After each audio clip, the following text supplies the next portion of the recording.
I'm PL Muthu Sekkar, Chief Operating Officer of Hailstone. Here I'm going to introduce a plant on wheels.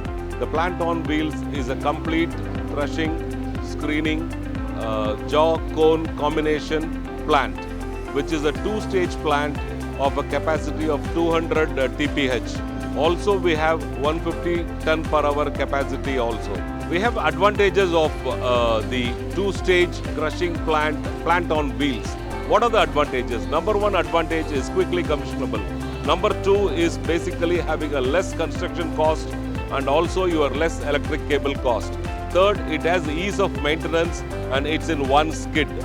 It's also movable from one place to another place. So this is basically suitable for a road contractor or for a rental person going to a new place and setting up a crusher.